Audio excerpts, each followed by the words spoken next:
everybody, it's Claire here from Sewing by Claire, and today we are going to be finishing Hamish the Highland cow's body. Now we finished his head over on the other video, excuse my bit of thread hanging down. So if you want to make the head first, then go ahead and look at part 1 video, because in that as well we cover all the cutting out of the fabric to make sure that you've got enough.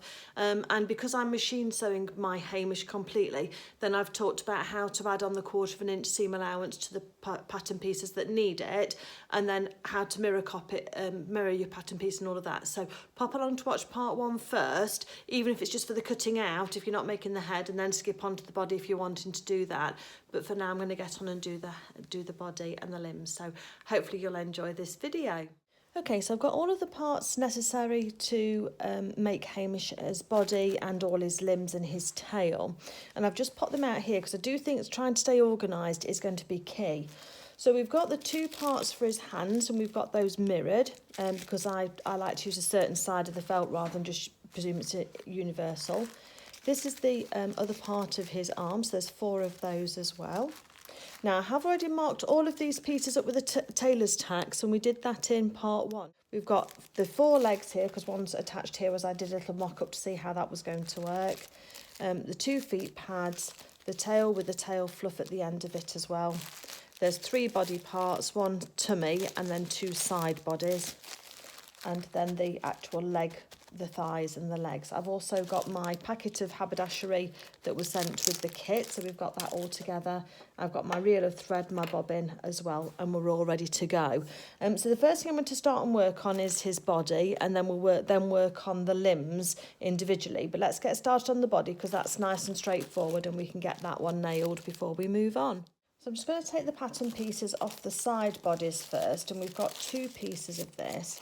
And so that I know which is my top side, I'm going to just pop a pin in just until I've started working with it, and that's how I mark all of my top pattern pieces.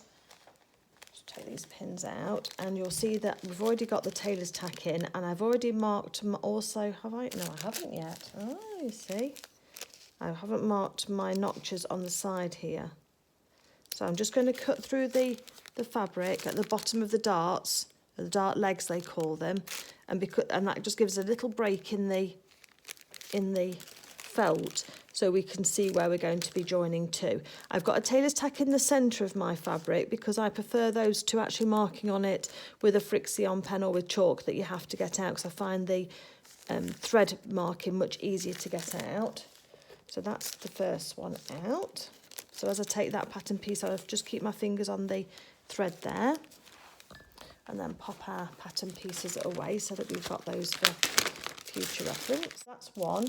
And then to make sure we get the right orientation round of this one as well, when we take this one out, then I am taking out my pins, and I am making sure I've got a notch in there and a notch in there, so that's already notched, and it's got its tailor's tack in, marking the dot on the body there, and I've got another notch just here around the front. I haven't got that one on. Let me just lie this pattern piece on top. Obviously I got distracted whilst I was doing my notches, so if I match this up with the notches on there, then that will tell me where this notch should be. Just put that in there. Okay, so I want another piece on there to show me that's the top. Put those pattern pieces out of the way. Okay, so the first thing that we're going to do now is work with this dart that we've got, which is this triangular thing. And what we need to do now is find the notches that we've cut, and we just bring those together so that they're on top of each other, and then we make sure that the end of our fold ends where that tailor's tack is, and then I just put a pin in along the line that will be, probably from this side actually, because I'll sew it from this side. So you make sure that your tailor's tack is right on the fold line. That's where we're going to end. And if you've got your little notches on top of each other, as they should be, then that will put you in the right place. And I'm going to do that on both of them. So the dart actually gets pinned out to the back. So that's where that's what the front of my fabric is looking like, with the dart taken out and the fold is put to the back. So again, let's find down here. Find our notches, and if we just pull the side of the felt away, we can just see that quite clearly. This is the wrong side, so we're going to pull those together, and I put those together first, and then I make sure that the crease is going to be on the finish on the little dot, and then put the pin in.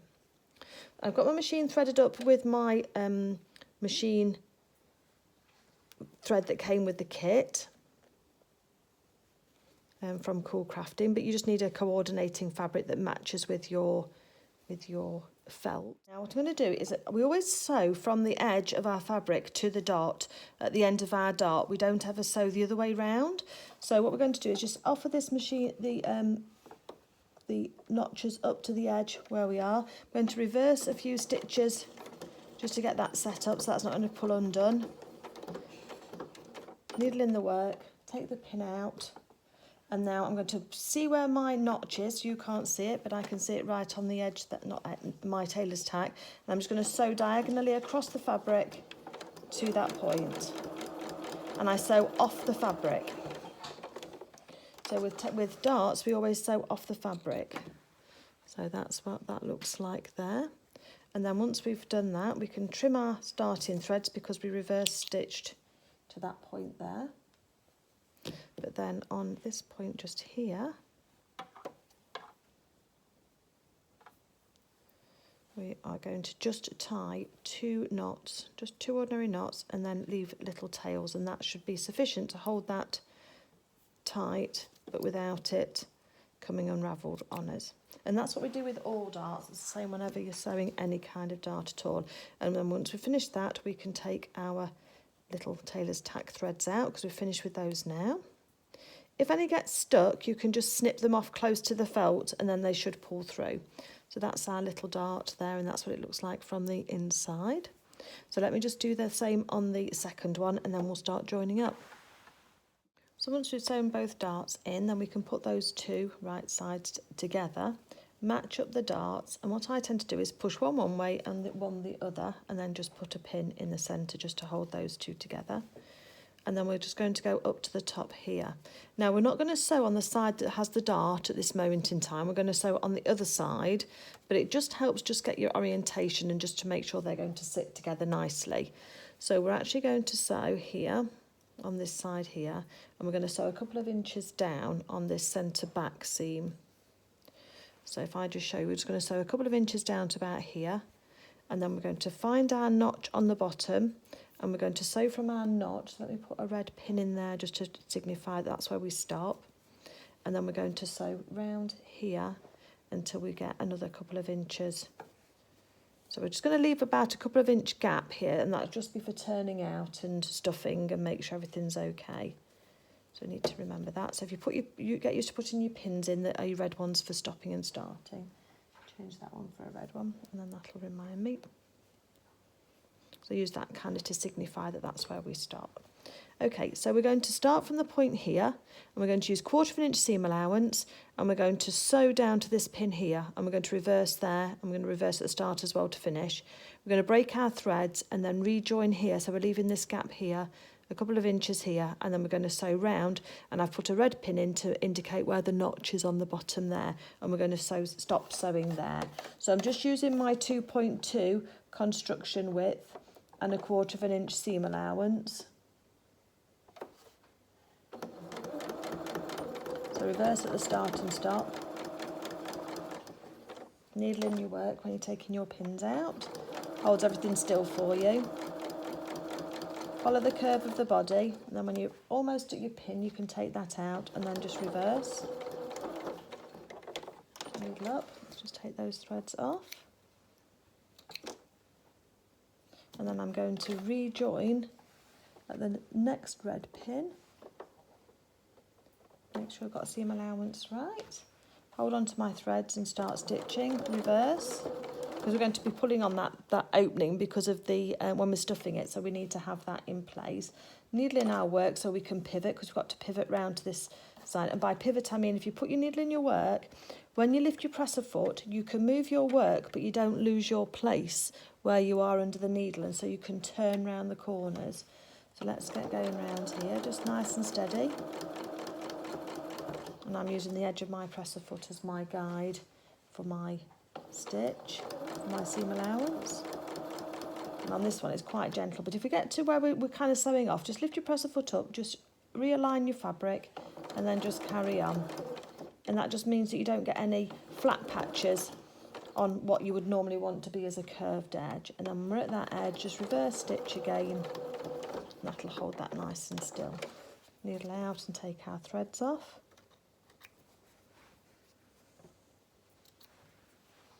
And then if I take out that pin, just holding those two darts together, then we know where we are then now. Okay, so there we have a nice curved edge, and when we open it up, we can see that starting to form the section for where Hamish is actually going to sit down. And we've got the gap here, which is for our stuffing to go through and to turn it through, because when we've actually finished sewing this, we will turn Hamish round the other way round. We've got some clipping to do with these seams to make them sit straight, but we'll do that in a minute or two. Okay, so the next thing we're going to then get is Hamish's tummy piece, and we're going to take this off take the pins off, and there's just one notch at the bottom here. So just one notch in the fabric just at the very bottom. Pop that piece out of the way. What we're going to do is take this now, and we are going to start at the bottom here and match that notch with the notch on the bottom. And we're going to put a pin in to hold that still. And we are going to sew this round. So I would put the darts down to the bottom of the curve of the character, and we're going to start and match our raw edges together and pin this around.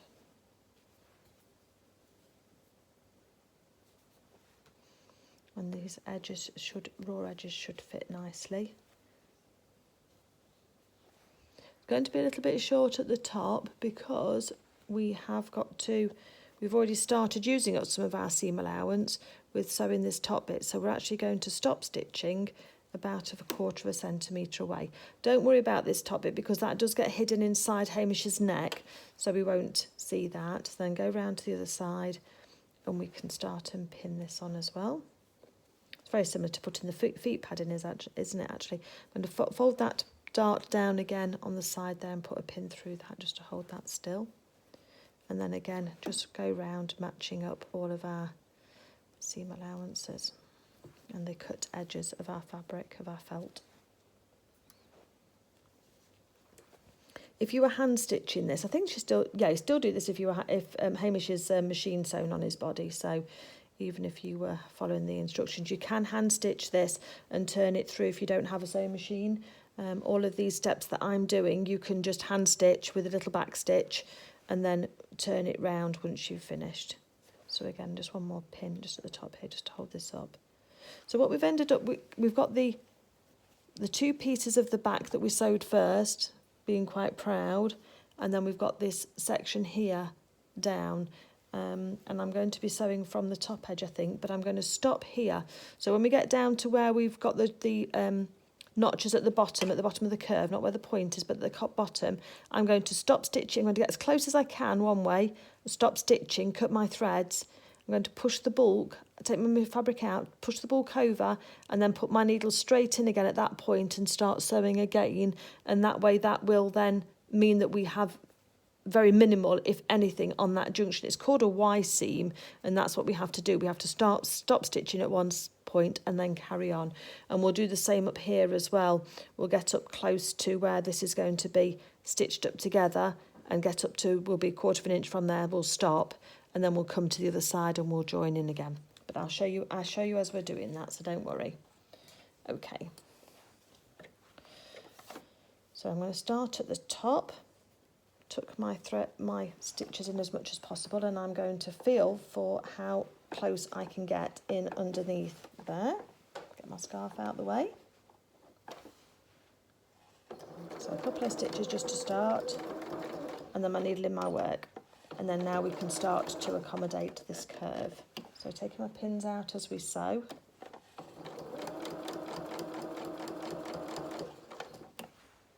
And just having your needle finish, I mean, my machine has a function where my needle always finishes down in my work. But if yours doesn't have that function, just hand crank it on the side of your machine and just always just put that needle down, and that will help you just hold on to your fabric. It sort of anchors it down really, so that you can manipulate your fabric and you can take a break without thinking that everything's going to become untucked that you've been sewing.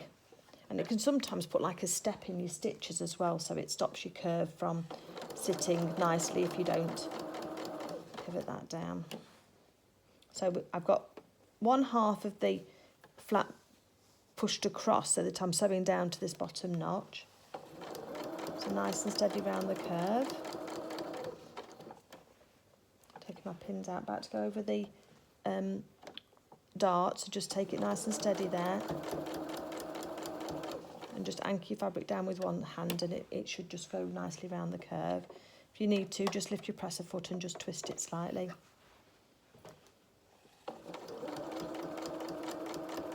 And when we get down to where the notch is and where it starts to get bulky because of the other fabric, I'm just going to reverse and then take our stitches out of our work. Okay, trim our threads. So this is what we've got at the moment. So we've got this stitch here, starting about 1/4 of an inch, just over probably at just there. I couldn't get in as close as I'd want to, but we can always close that up by hand if we want to at the end. And then I've stitched all the way down and around here to the bottom, and then I've stopped just where that notch is. So the next thing that I'm going to do now is take so I'm going to be working on the unstitched side. So the bulk of it that I've got here, I'm going to fold to the other side, so that now I can put this back into the work and get really close, back into the machine and get really close. And you can almost start stitching on the last stitch that you stitched on the last seam. Needling our work again, and we're straight onto that curve, so we've just got to be careful and just pivot round to get it nice and smooth curve. Just going onto that dart just there, so make sure your raw edges are staying together. Help it round the curves.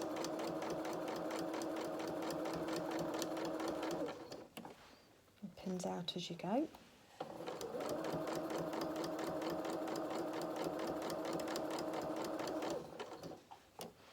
And then on this top bit, I just want to tuck and just manipulate the fabric so that it kind of goes round as much as it can do to that top part.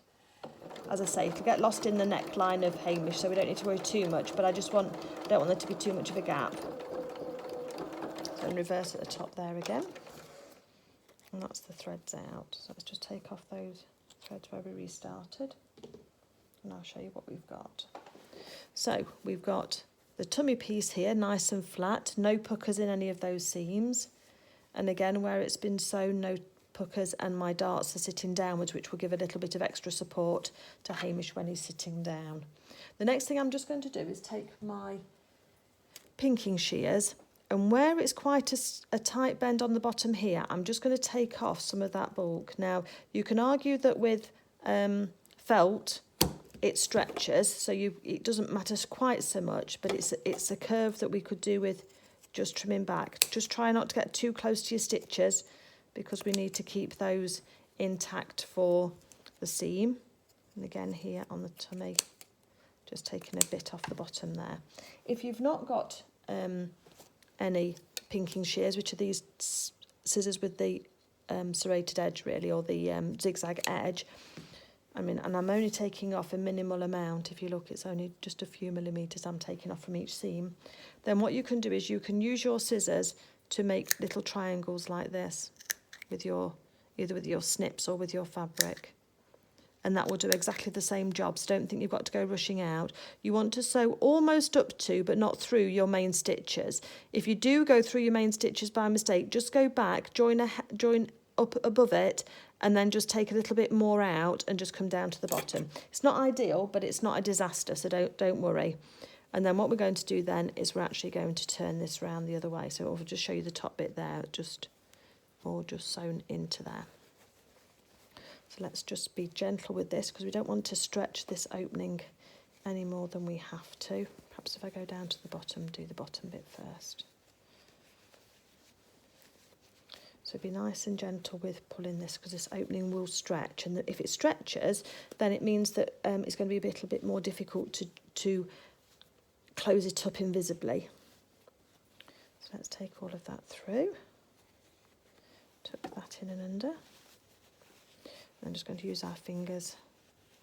We can use a pin or a quick unstitch just to help that through if we need to, but it's coming out okay with our fingers. So at the bottom we've got this Y seam area where it all joins together. We've got the slit in the back there, and then just at the top here, if I just get my pin, if I can, I don't think it'll ease out very much. You get a little bit of a point, which is called, it's a bit of a cone shape, and you'll see that more as we stuff it. But what happens is we make a hole with our finger in Hamish's head, and we poke that cone when it's stuffed inside, and that gives us a really nice secure neck then for Hamish to sit on top of. So let me just go and get my bag of stuffing, and I'm going to start and stuff this, and then we're going to use a ladder stitch, which I'll show you just to close this up on the back. Okay, so when I'm stuffing Hamish or any of the characters, then I use this, I'm using an upholstery style filling, but there is a specific one for toys if you're making your toys for children. Mine just sit on a shelf, so they're not going to be played with or given as gifts. So there are specific fillings to use if your character is going to be for a child, that makes sure that the stuffing adheres to the safety requirements. But yeah, I'm just going to stuff this into Hamish and put in plenty into the cone. I do stuff my characters quite firmly, but you just need to be aware that with felt it does have a certain amount of give in it. So if you do stuff it too well with felt, you will increase the size of your character, and that could give you problems when you're making the clothes. So you do just need to make sure that you're bearing that in mind. And they do take quite a lot to make them nice, and they sit nicely, I think, when they're stuffed. I have heard of some people as well putting a little bag of rice, or you can get some special kind of like weighted pellets that you can put in that will just go in a little bag in the bottom, and then that just helps them sit, gives them a bit of weight to help them sit straighter. I think Hamish is quite excited to get his body. He's been waiting a few weeks now. Just make sure you're filling out all of the space as well, because we want him to sit nicely, and as we can see, that's actually sitting on its own at the moment, which is great. But we need to sort of highlight where his tail's going to go as well. And I particularly do like to have a nice, really stiff neck on my characters as well. So I really do push it into this neck area, because that's what's going to support the head, and the head's got some weight to it, so we want that to be able to sit on there without flopping to side. Let me just carry on. I'm just going to carry on and just keep doing this. Give him a little squeeze every now and again, and just see if you're happy with how cuddly he is, or he or she is if you're making a female one. They are. Make sure that as well you've got it kind of quite nicely weighted, so it is sitting on its own, which is always a good thing too. So I'll come back to you when I finish mine, and I'll show you how I do my ladder stitch. Okay, so I've got him stuffed in now, and I've got my seam allowances just turned into the inside. So we know we've got about 1/4 inch on all of that for that to sit quite nicely and sit quite flat.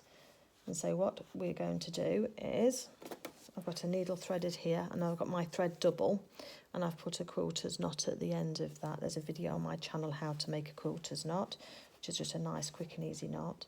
And what I do is I start a couple of stitches down into where the existing stitching is for the bottom of the seam, and then I finish off a couple of stitches above, because I think that takes away some of the pressure of on your knot of starting right on the very edge. So if we take our needle and thread and just take it in, so that's where I'm going to come out of mine, a couple of stitches in. Let me just grab my spectacles because that helps me see. And then what I'm going to do then is start the ladder stitch. So I kind of squeeze, I've got the body in my hand, and I take one stitch from one side of the body only. Make sure your threads are straight, and then I take a stitch from the other side, just a couple of millimetres of felt, and I just start this crisscross process of travelling up one side and then going up the other. You're trying to keep the stuffing in place so you've not got the fibres poking out through your stitches, so you're trying to keep that out of the way. You can soon redistribute that stuffing afterwards, but you can kind of squeeze it so you've got your turned over edge on both sides, look. So there's my seam allowance there turned in, and that seam allowance is turned in, but you're trying to keep it even, and if you need to, you can always just pop a pin through the edge. It's a little bit fiddly, but it is possible through squeezing it, just to keep it closed for you and just to make sure that's going to stay on track. I tend to do it without, but do whatever works best for you. And as I say, you're just going to take a millimetre or so out of one side, and you can do several stitches, probably five stitches, and then you need to then cinch it in, and I'll show you what I mean by that. So you don't have to tighten it up straight away, which makes it easier to work with, but you get this lattice, this crisscross of threads that look like the rungs on a ladder.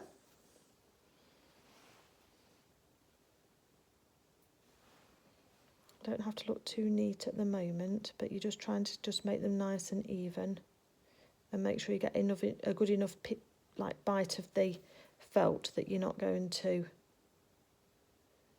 pull through the felt when you tighten it up. So when you've got like 5 or 6 stitches, if you then pull on your thread, it pulls it all in together like magic. You see that? So let's just do it again. And it kind of holds on to it quite nicely. So again, kind of going down in towards the seam allowance, but watch you don't pick up any of your stuffing.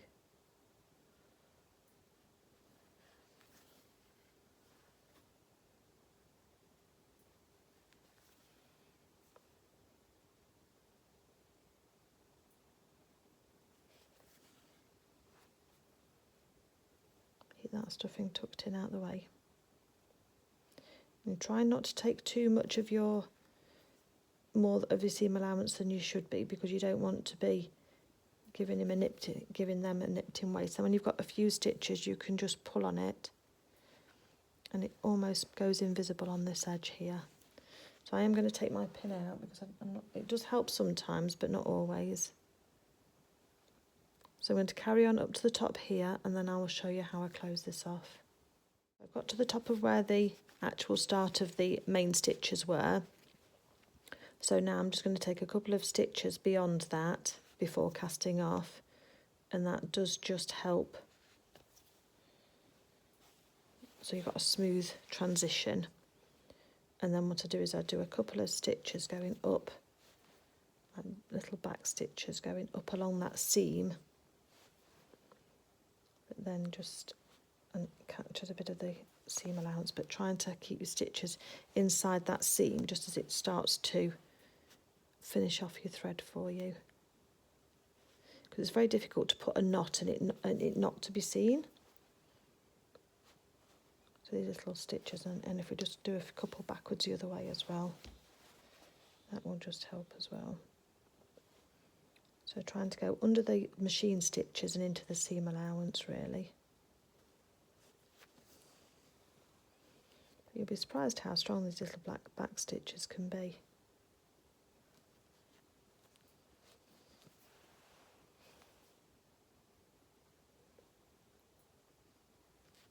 Okay, and then when we're happy that we've got that and that's all nice and neat, then I'm going to poke my needle in through the body without losing it, making sure that you can see where it's coming out, and then I pull on that, and that'll put it, and then when you put a little bit of pressure on the thread when you snip it, the end goes straight back into the character's body, and you don't notice it, and then you just have to just manipulate it just to make sure that's all nice and smooth. And it's quite a nice little neat little stitch on the back there. Just make sure that he's going to sit nicely. I'm not going to join, do I join the head yet? Oh, we can join the head, I suppose, can't we? Because I tend to do that first before adding the limbs on, so let's have a look at doing that. So I left some threads on the bottom here. So that was quite nicely tightened up. So we want to tuck this raw edge of the neck. that's going to tuck inside. So you've got this. So I put a little running stitch around mine, which is why that's. But we can tip that in as we're doing it, because I thought that his neck was looking a little bit wider. So by doing a little running stitch around the edge, I could cinch that in, should I wish to make his neck a little bit narrower. But we'll see how we get on. First thing you've got to do though is shove your finger in his neck and make a hole in the stuffing. Okay, because what you want to do is you want to find the tummy panel, so that's the one without the darts. So we've got 2 darts either side there and there. That's his tummy straight up.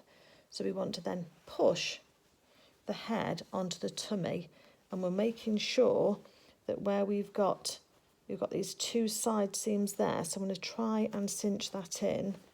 If I can find my needle and thread. Try and cinch that in so that that's roughly where the sides of his head are going to join. And I'm going to take a little bite out of his head and a little bite out of his body, and then back into his head again, like that. And again on this side too. So those running stitches just around have just helped me match up those points. So again, a little bit of his neck, and then a little bit of his body, and then back into his head again if I can. So it's just anchoring him down, and you can see it's starting to get quite secure already.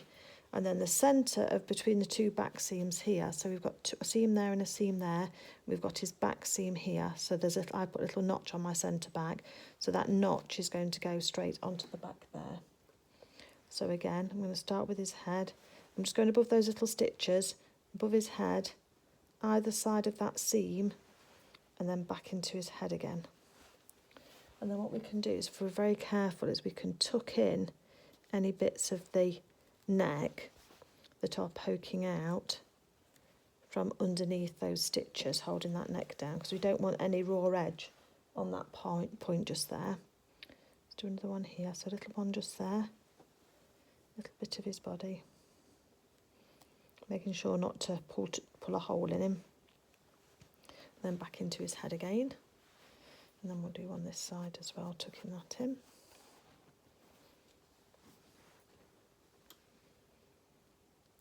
So a little bit of bite of his head, a little bit of his body, and then back into his head again, just sort of squishing him together against my body so that we can anchor that down. And so once he's on, you can see he's fairly, his horns might be wobbling because they've got packed away and they need squidging out a bit more, but his head itself isn't wobbling off. So then I'm going to use the thread that I did the running stitches for the neckline, and I'm just going to start and take a little bite out of the body first, and then that's it. Oh, it's moved slightly. Always off centre, folks. Hold on a second. He's twisted. Yeah, that's better. Okay, just make sure that your seam down here matches the side seam of his body just there. Tuck everything up inside. So again of his head, and then of his body in that neck crease kind of area. And we can cinch this in more as we go around.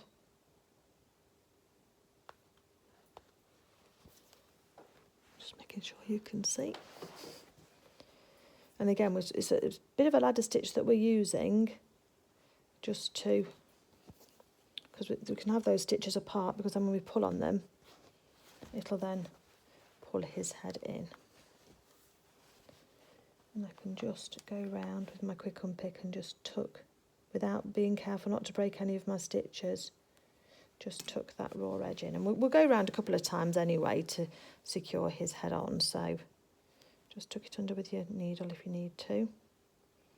So again, nice bite of his head, and then a nice bite of his body.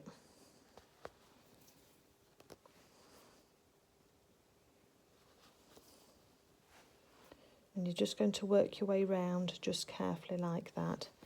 I don't try and take a bite out of head and body at the same time, because I think that you can't really, you're going to bend your needle and it's a bit frustrating, so I prefer to do it in smaller stages than that. But just keep cinching in, making sure you've not got any loops in your thread. And if you get to where you're happy with, you can always do a double stitch in place and do what's called a lock stitch. And that just holds it in and holds it together, stops it from popping out. Because we're going to go round again afterwards anyway. So this is almost like just tacking his head on at the moment, isn't it? This isn't the finished edge, that's what I'm trying to say.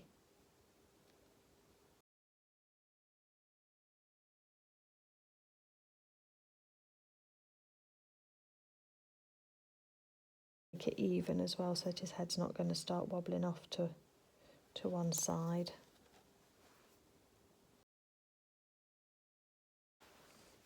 Just keep having a little look.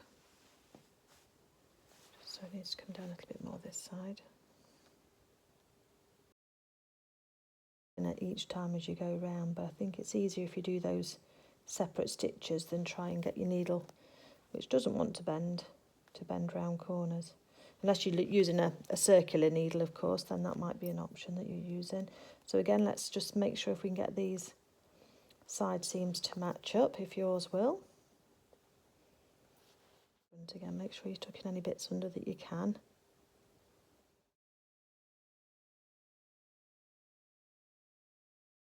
A little bit in there.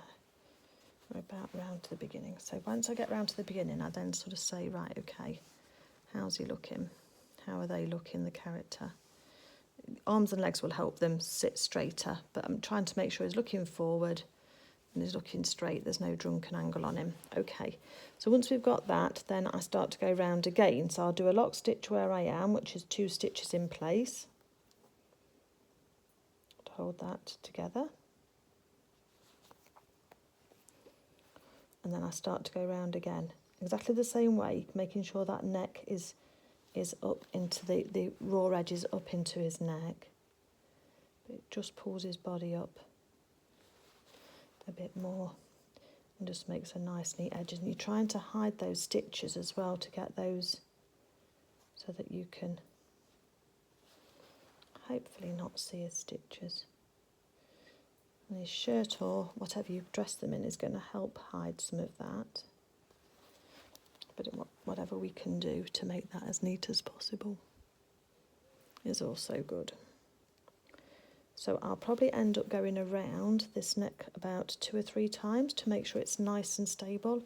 And especially if this is for a child as well, then you want to make sure that you secure it nice and securely, because we don't know what they're going to do with these poor characters, do we, hey?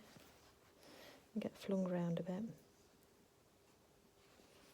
So now I'm starting to be able to take a stitch out of the top and a stitch out of the bottom together, just by manipulating your needle.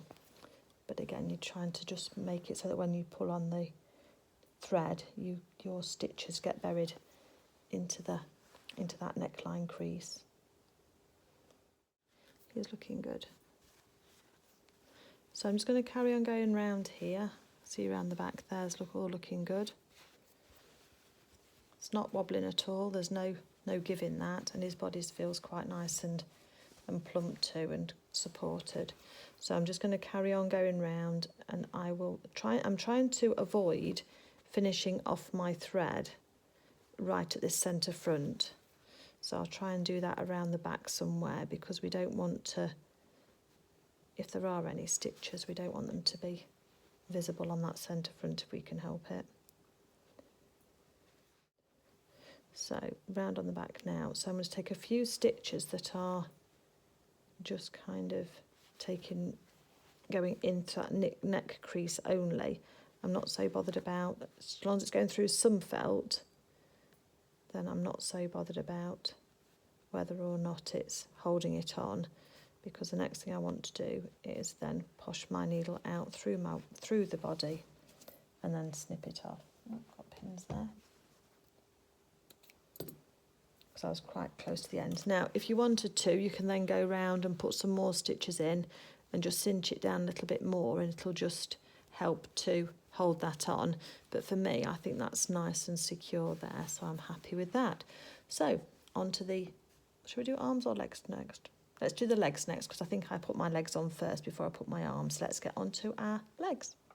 So we're going to work on the legs next, and we just need to be aware, because we do have these tufty bits that we need to deal with, as you can see in the book here. And the directions are going to be different if you are hand sewing or if you are machine sewing the legs, because if you're hand sewing, you can avoid the edges of where the tufty bits are, and I'll talk to you about that. But if you're machine sewing, we can't. And so if we're machine sewing, I'm going to get you just to trim something back when we get to that stage. But for now, we'll do everything the same, because, and I think it's going to work. I haven't sewn these before, but I think my idea is going to work. So hopefully it will do. So let's bear with me. But first of all, we need to get your 2 sets of legs. So 2 left and 2 right, and 2 sets of feet, 2 left and 2 right. So let's get those together first. Now, if you remember, when I was making my legs, I cut out 4 pattern pieces so that I got the right one. So I'd made my mirrored pattern pieces before we started. And what I did was I added some extra notches. So I added 1 notch on the front of the leg, and I added 2 notches onto the back of the leg here. So I've got those markings on. I've also marked the button placement with a tailor's tack as well. And then where the dotted line is for where we fold, it's a fold line, I've also marked that with a little snip into my fabric as well. So when I take off the paper pattern pieces, we've got all of our clues and our guidance marks on our pattern, on our piece of fabric already for us. So let me just show you this. So just ease that off there. So put your pattern piece out the way. So I've got 1 notch there, so I know that's a front edge, and I've got 2 notches there, so I know that's the back, because there is a slight difference in the shaping of the leg part. I've also got a snip either side where that fold line is, so that's going to help me. The other thing that I've done is I have put a pin in to mark the top side of my fabric until I start working with these. So the first thing I'm going to do is look for these one snips and make sure that I've got a left and a right on each one. So that's a 1 snip as well. So that's going to be underneath. That's going to be the side, isn't it? So there's 2 snips. Because we want 2 pairs. So that's 1 snip, and that's 1 snip. So they're going to be on top of each other. And then that's 2 snips, that 2 snips goes on there. Okay, so we've got our 2 pairs. When I put them together, I've got the right sides out, just so that I know which way I'm working with them, and that I've got my 2 pairs. The other thing I need to find is my feet pieces, and I've done the same with these. I've got 2 left and 2 right. So again, I've got my right side is up on my fabric, so I'm going to just mark that. So I'm just trying to get myself orientated, if you like. So that's going to be a top. So the toes need to point towards the front. And this is a top side as well. Is that the top side? Yes. So this one can be on this foot. And I think sometimes just walking yourself, you know, obviously we're working on legs, walking yourself through it, haha, no pun intended, can actually help you just work out where you are. So that's a top. So I know it's going to have to turn around that way, and that's going to be on that underfoot just there. We can sort out the actual orientation of them when we start sewing them, but just for now, I've now know I've got 1 pair of legs here, and I've got my 2 notches there and my 2 notches there, so I know that that's going to be sewn like that, and my feet are pointing the right direction. Gosh, that felt's quite thin in that place just there, isn't it? Wow. Okay, we're going to have to watch that. Okay, and then on my second leg here, that's the top again, and I've got my 2 legs, so that's fine. So I've got a left pair and a right pair. So if I just put that pair out the way for the moment, because what I did with this one is I started to work my way through how this is all going to be put together.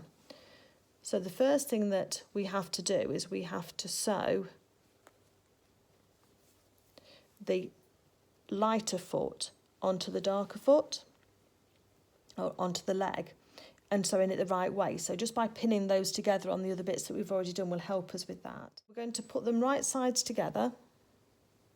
So my pin is the right side and my pin's the right side. And I can't just sew it. I'm just going to sew my foot across. And now I wouldn't recommend that you start sewing your feet on until you've got all of your legs just pinned together. So as you know, I've got all of the other 3 legs pinned together, so I know which way I'm working with them, because otherwise you could end up with 2 left legs or get yourself in a right muddle, because it's easy done. And then I'm just going to tack this with just a quick stitch going across. I'm not going to reverse stitch, I'm just going to tack it on for now. And then just cut my threads. If I was doing this without being on camera, I would probably go off and attach all of my legs in this same way and do this same step together. So that's what we have. We have our leg joined together. So now that we know which is our right side and our wrong side, we can take those pins out. That was marking that, because now we know this is the right side of our fabric. If you were hand sewing, you'd do exactly the same at that point. The next thing you're going to do is locate where your snips are for the fold line that are on the side of your legs. And you're going to bring that up so that it sits on the top of the line that you just stitched. So you line that notch, if you like, that cut, with the top of where you've just sewn and where those pieces are. And then you can just put a pin through, just to hold that in place. So what we've got is, if we put our finger in here, you've actually got a little pocket in there, which is where we're going to snip through to make the tufty bits at the end of the legs. You know, in the picture I showed you here, we've got these tufty bits at the end of the foot, and that's what we're making now. And that's done with this fold. So if I just put that pin across there on that seam line, you'll see that that bit there is actually loose. And we can snip through this and it'll make the tufty bits. The next thing then is the bit that I just want to kind of just make sure, because I think that now we need to then just sew through this again. And I haven't got a picture of Hamish's legs where I can see if that has actually been stitched through, but I think regardless we're going to have to anyway. You could, if you wanted to, hand stitch that down just onto the inside of the felt if you didn't want to have a stitch line through the back here. That's going to be your choice. So for me, I am going to stitch it. So let me just put my and I'm going to stitch through the back so I can go over the same stitching line that I already used.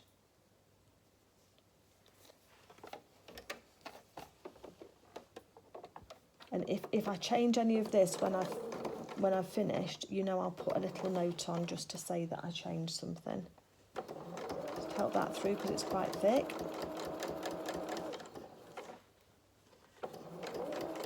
And again, I've not backstitched because we're going to be sewing these side seams in a bit anyway.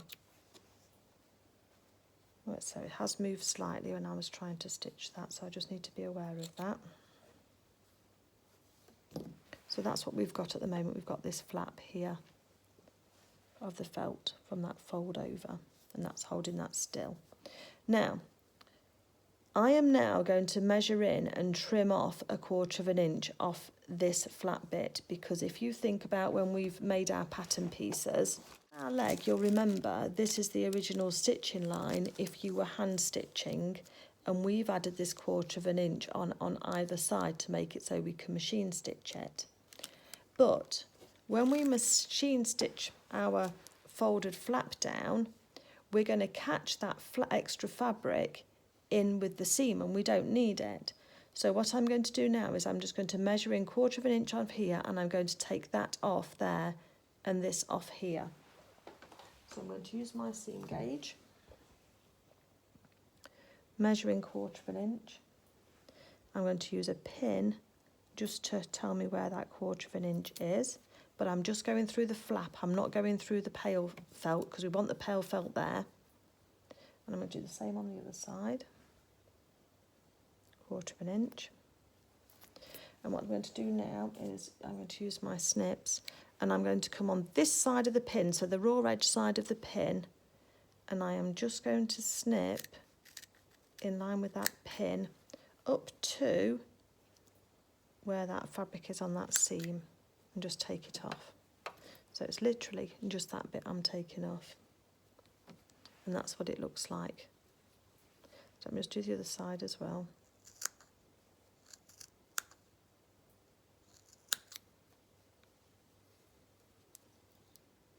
Right up to those stitches. Take my pins out now, because they're dealt with for now. And I'm just going to make sure that that trimmed edge is right up to that seam allowance, or right up to that stitch line really. Okay. Take those bits out of the way, we don't need those. Because when we're coming down and stitching this, I want to stitch and have a nice neat edge so that when we cut through this, that's all loose, but this bit isn't. And just to help us do that as well, I'm also going to tuck that fold bit under and just secure it with a pin in place, because I want it to be right out of the way from that corner just there. So you're almost folding it at a right angle just to make sure it stays out of your way. And I'm going to fold this side here in. So this is extra steps to what's in the book because we're machine sewing. If you were just hand stitching, then you just stitch down, but you'd leave your flap free whilst you're stitching down this edge here, because then you'll come in later and snip that bit through. Okay, so that's how I want this to be for now. So I'm going to work on the matching half of this leg. So let me just get my right bit together.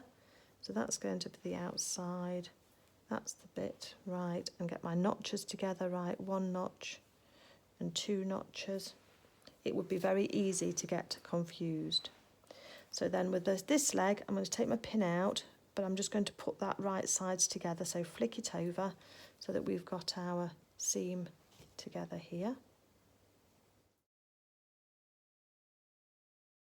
And flat. So now what we're going to do is put the right sides together of our feet, and we're going to match up those seam points there and put a pin in.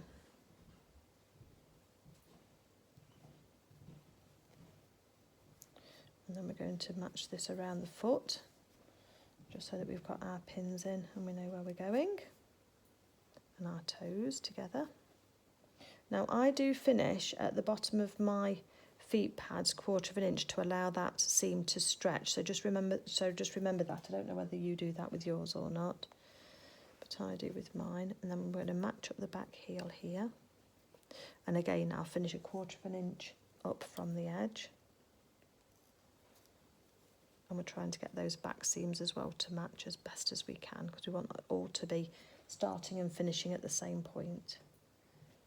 Just be careful because your pins are in the way a little bit from the inside. I'm going to try and sew this without any puckers. So now I'm going to be controversial, and I do sew all the way around my leg. I work out which is the back bit, which is the bit with our 2 notches, and I leave a gap open on the back of my leg. So I'm going to sew all this all around here.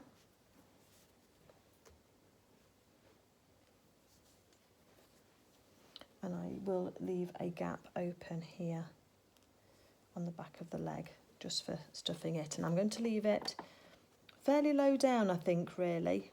Maybe a little bit higher. Because I want to be able to get those pins out should I need to when we've finished at the other end. I mean, we can go in through the foot though, can't we, to get them out as well, so that will help us too. Okay, so I'm going to start just here, which is so that's the top of our leg and this is the bottom. I'm going to start just here, 1/4 inch seam allowance all the way down here. When I get down to here, I'm going to try and only sew that 1/4 of an inch definitely, because that's what's going to make sure we don't catch any of the excess felt. It might be a bit bulky there, but we'll have a go and going down, and then we'll go down to the bottom, and I'm going to stop a 1/4 of an inch from the bottom there. Then I'm going to then start at my toe and then sew round the toe and pivot round this section, again being careful just here where we're sewing for where that frill is going to be, the little shaggy bit, and then I'm going to sew all the way up here and all the way round to here again. Okay, so let's get on and do that.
So here's the first bit stitched down there through that section there, and hopefully we've just caught the felt, and all the way through down to the bottom. Now I'm going to turn it around and do the toe section.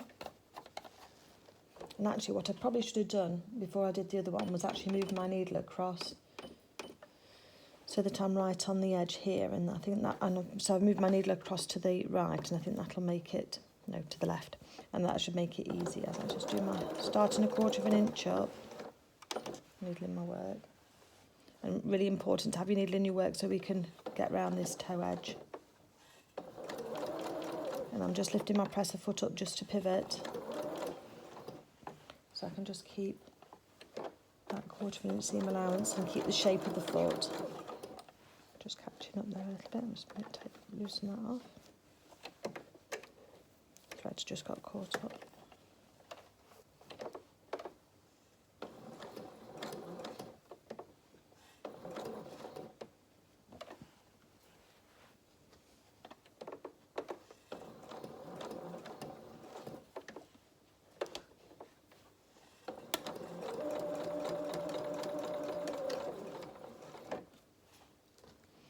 Nice and steady over that really bulky bit. Just let your machine just accommodate for it.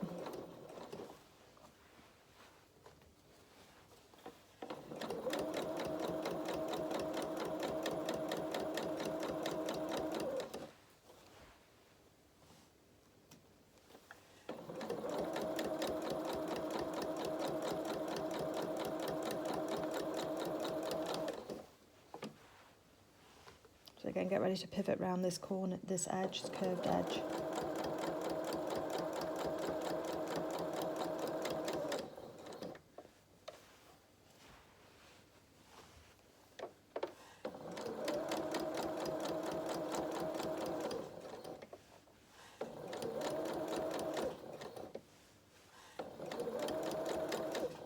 After a while, this pivoting becomes second nature. You can see your machine starting to struggle, so you just get used to just lifting that presser foot up and just allowing it to sit flat.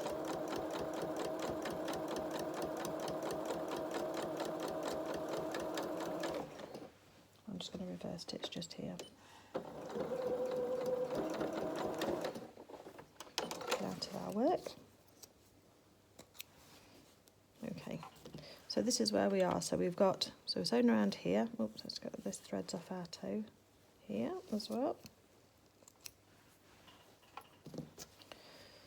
So we've stitched all the way around the foot, from the foot. I've left that 3/4 of an inch open just so I can open up that edge at the bottom there, because that's the way I like to sew my feet pads in. All the way round and all the way round to the top. I'm going to reach in and take out the pins that are holding that piece of fabric down, because I think they might try and stab me when I'm turning this round. But you can just get your fingernail over them and just pull them out. There should be 4 pins to come out in total. So the next thing that we've done now, so that's all sewn. I've got my hole for stitching, and now I'm going to be stitching the foot pad onto the bottom here. So let's go onto our foot pad here. I know which is my right side because that was the pattern side up. Make sure that we've got our notches marked in. Yes, one there and one there. Pattern piece to one side. So the narrow piece of the foot actually goes to the back. So let's match that notch up with that back centre seam. And put a pin one side and a pin the other. I am going to tack my feet pads on before I actually sew them proper, because I think that gives you a better finish than trying to navigate around all the pins. So again, that's good. Spread that seam allowance open there at that point of the pin, and that just helps you be able to navigate around it. And then all we have to do is just tuck the raw edge of the foot pad in together. So we put those together. Just tucked in slightly. So you're just matching those raw edges up all the way around, and that should fit nicely. Straighten it out so that you've got your raw edge together. And as I say, I'm just going to go round and just tack these in by hand first, because I think it's just easier than trying to navigate round all of the pins. So what you're looking for is you're looking for your foot pad to be lying flat with no puckers in any of the edge there. And then when you turn it over as well, when we've sewn it in, we want to again not have any puckers in the edge again on top or the bottom. We want it to be nice and smooth, and that's sitting in really nicely now. So yes, lots of pins, but they're going to be our friends just holding this all in place. Okay, so that's what it's looking like, mishmash of pins, but hopefully you can see through all those pins that pad there is actually nice and flat. And if we turn it over, we can see that there's no puckers around that edge there or around there. So I'm just going to tack this now, probably from the top edge so that my pins don't get in the way, with a scant 1/4 of an inch. That means just slightly less than a 1/4 of an inch seam allowance. And then when I sew it with my machine, I'm going to go just the other side, just into the leg side by a millimetre from those tacking lines, and that should then hold that in place for me. So let me just get my tacking thread together and I'll get this tacked in. So I've got a double thread and I've just got a 1/4 knot at the end. I'm going to start at probably halfway round, because then I can pull out my knot more easily. And as I said, I'm going to work from the top side, just doing just slightly less than a 1/4 of an inch seam allowance. I'm just doing a little running stitch just to hold these two edges together. And that white thread. I'm not doing too big a stitches because we want the stability of holding that on together. When you get round so far, you can take out some of your pins just so that you don't stab yourself. Or you can leave them all to the end if you want to, it's up to you. So when I get to this toe part here, I'm going to make sure that it's splayed, so that the bottom of that seam is splayed so that it can go either side of the seam allowance. The seam allowance is splayed so onto the pad, but you need to make sure that you're going to catch enough of your pad through with your stitches. So go one side, then thread your needle through just your seam allowance and come out the other side, and then you can start and tack again. I don't actually tack the seam allowance down because I think that distorts it.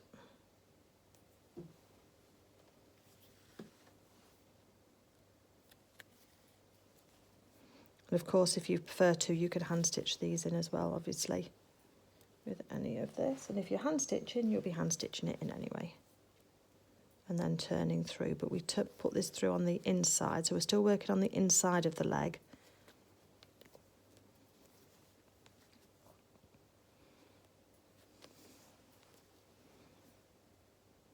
just doing those little tacking stitches. Oh, nearly finished with our pins. So it just gives you that little bit more stability and less hazardous than working with all of those pins still in the edge. Coming back to this other side of the seam allowance now. So again, I'll do a stitch underneath into the foot pad, then move the seam allowance over and come back up the other side of the seam allowance. So can you see I've gone one side and then the other. And now we can just finish this off going round again, making sure your raw edges are level. That's going to give you your correct size. I'll just go past the knot just with a stitch, and that should be enough then, and just snip it off. Just make sure it's all lying flat. So your pad wants to be flat and your seam around the edge needs to be flat. Snip off the thread. That's what that looks like.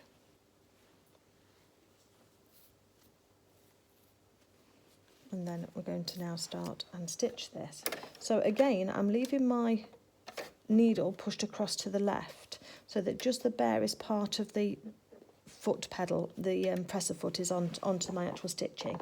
I'm going to start at the toe edge and work around to the heel, and then I'm going to stop my stitches, take my work out and then rejoin it. So I'm treating it a bit like a Y seam again, like we did on the base of Hamish, because I want it to go so far and then to carry on. I want it to be more rounded than that, and it will be because of the shapes that are cut out, but that's the kind of effect that we're doing the same kind of principle there.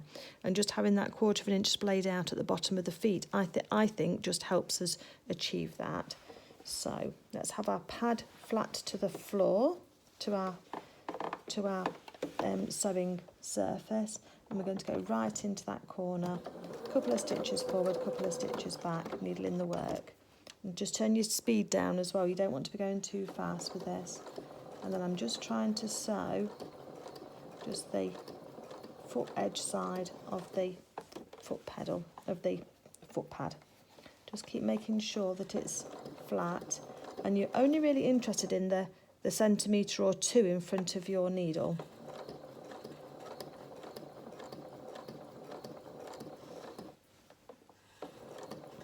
Remember, it's a curved shape, so try and keep that curved shaping in. I'm going to get round towards the edge here, just making sure that seam allowance is kind of pulled back so you can get in as close as possible, and then just reverse when you get to that point. Needle up and trim off our threads. So that's what that's looking like. See, I'm just the other side of that stitch, but still within that 1/4 of an inch. So now I'm going to take the seam allowance of the main leg here and push it over to the side that I've just sewn, which then exposes this back section here. I'm going to get really close in to where we stopped stitching before. You almost want to have like no gap at all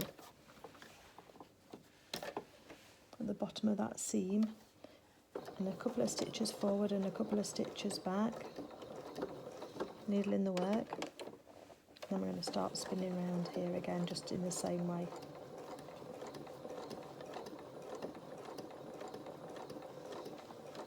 Just keep your main bulk of your leg out the way.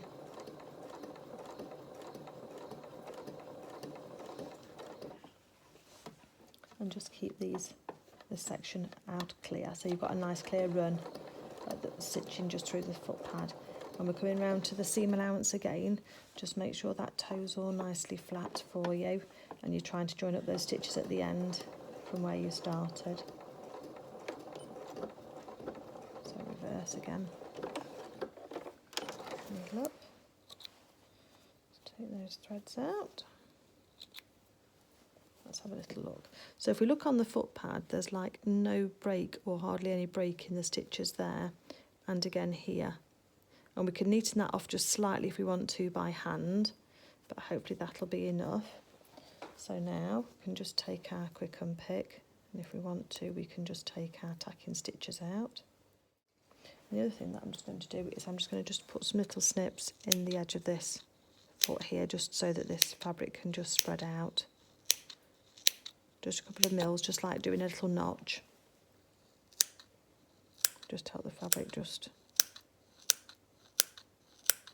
sit nicely. Okay, so that's this foot finished for now. So now we've got to turn it round. So I'm going to put my fingers in and go right down to my toes, because again we're trying not to oh, it's going to be tight through there. That's going to be interesting. So I'm going to go right down to that toe as far as I can go. It's very tight through where the fluffy bits of the leg are.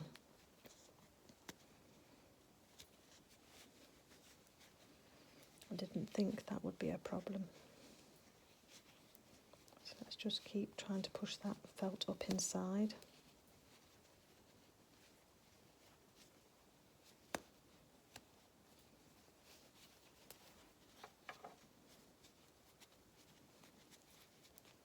Should be fine once it's through and it's turned.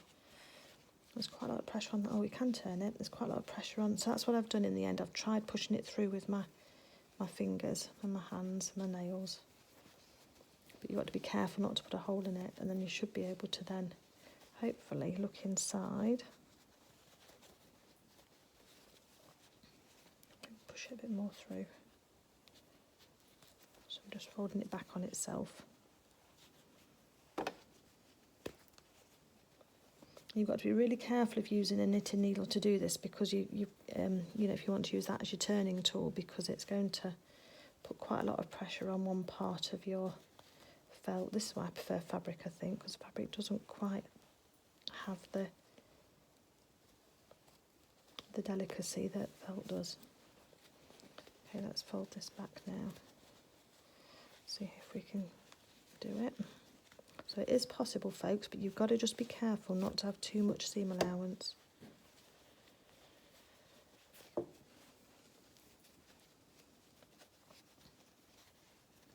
So the seam allowance, sorry, at the point of where you've attached your, going to have your ruffles, your folds.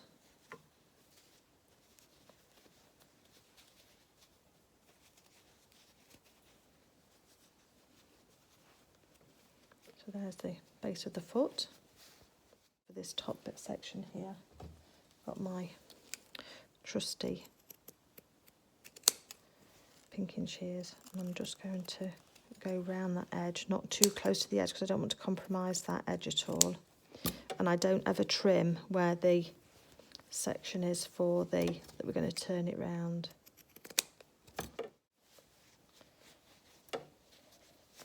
As I say, you can do those little snips in if you haven't got pinking shears. You can just cut the little triangles out and just ease it out with your hands. And there's a leg for Hamish. So this section here has worked fairly well. I think there's just a couple of stitches. I'll just get my glasses on so I don't cut anything I shouldn't do.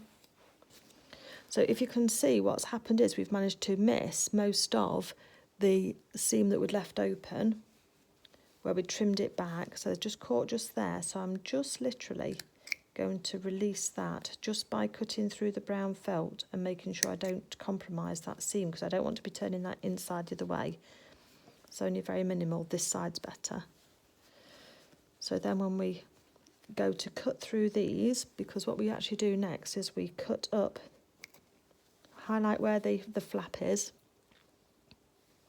So fold your foot back and your leg back, and then you're snipping up into these just to equal amount. So I've got 1, 2, 3, 4, 5, 6. I've got about 7 snips there. And then what Sarah's done with hers is she says snip them at all different lengths and different directions to kind of give that feeling that they're kind of shaggy. So I'm cutting them at a bit of an angle as well, rather than just straight.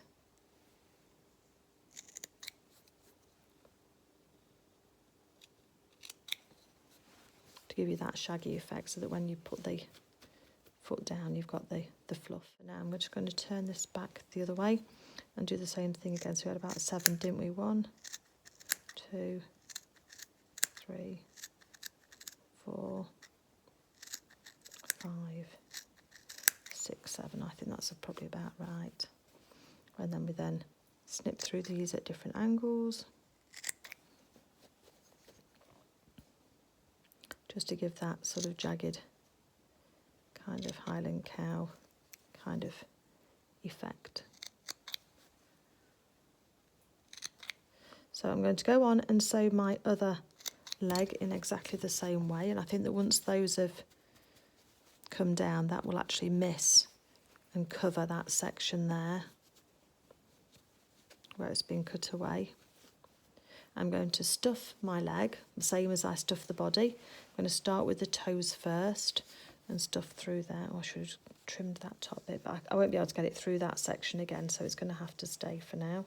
Forgot to do that in my excitement to have a look and see how it was all working. But I'll use something to push that down.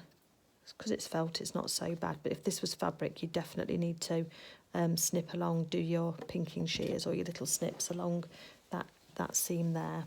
But for now, I'm going to get that stuffed and then work on the other leg, and then we'll get our hand thing, we'll attach those actually in one go. We'll attach the leg so it's all in one section for you. So let me get on and make my other leg and stuff this one, and then we'll come back to you.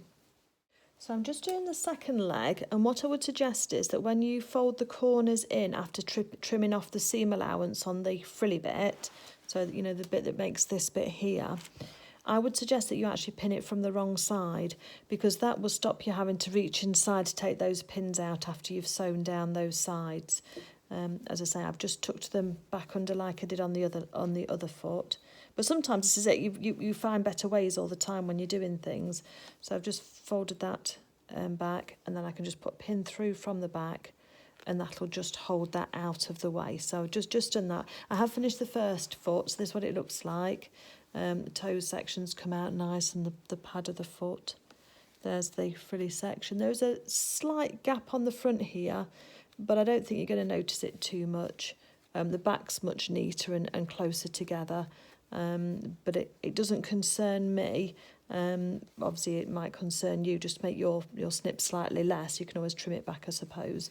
But I just didn't want that excess all the way down. I didn't want the brown showing in this section here of the tan, so that's why I trimmed mine back. Okay, I'll carry on making this other one then now, but as I say, just pin that onto the back. So here we are. We've got Hamish with his head nicely sewn on there, and we've got both of our legs now finished. So I think the next stage that we need to do now is to actually sew his legs on and make sure that they're on and sitting nicely. And for this, I'm going to go back to the packet that we've got, and I'm going to pick out, this is the kit that came with this is the haberdashery kit that came with the main kit, and I'm picking out the two biggest buttons, because those buttons there will go on the outside of his legs and cinch in. So I've got those two buttons to hand. The other thing that I've got is I've got out my set of doll needles here that I use. These ones are by Hemline, and there were 3 sizes in, and I tend to use the smallest size actually, because that generally will go through the legs and through the body. So the way that I actually sew my legs on is slightly different. I've got, where's it gone? Here. So I use this. Now this is a Coats thread, but it's called Epic. Coats Epic, and it's a 050. This is in an off-white, like a beigey taupey colour. I've also got it in a tan colour as well. But this thread is seriously strong. If I just try and break this with my fingers, I actually can't break it with my fingers. So you can imagine, I mean, you can see the marks I've got on my hands now from just trying to do that. So it's a seriously strong thread. I think it's like an upholstery weight thread or something, but it's just absolutely fabulous. If you struggle to get this in the UK, let me know, because I have got a few reels spare of this that I can talk to you about, and I can post some out to you. But this is what I use for attaching my arms and my legs. Rather than using either the stretchy elastic thread that comes with some of the kits, and I did use a stretchy elastic thread with Clementine, but I might replace it with this in time. But it's just really strong. So I've taken a very long piece of this, it's doubled, and I've put a quilter's knot at the end. And I'm going to now look to try and sight where these legs are going to go. So I've worked out which is going to be the left and which is going to be the right leg. I want him to be able to sit. He's got long legs actually, hasn't he, which is quite interesting. And I kind of want the legs to be sitting on the floor. So I think what I'm going to do is I've got my tailor's tacks for where my button and the thread should go through. So I think what I'm going to do first off is just, she says just, always just, is I'm putting a little pin in where I think that leg is going to go, pretty much there. A bit far forward, but I want him to be able to stand as well. Just take it back slightly. Look how long his legs are. Really long, aren't they? Okay, so if I pop that there, that's about central on his body. So let's now do the same. So I've got just put a pin through, just through the felt, just slightly. So I'm just off the back of the dart here and slightly up, sort of like at a diagonal away from the bottom of the dart. And I'm 1/2 inch away. So if I go diagonal again, about 1/2 inch, and put a pin in there. Let me just see. That's sitting on the ground or sitting on the table.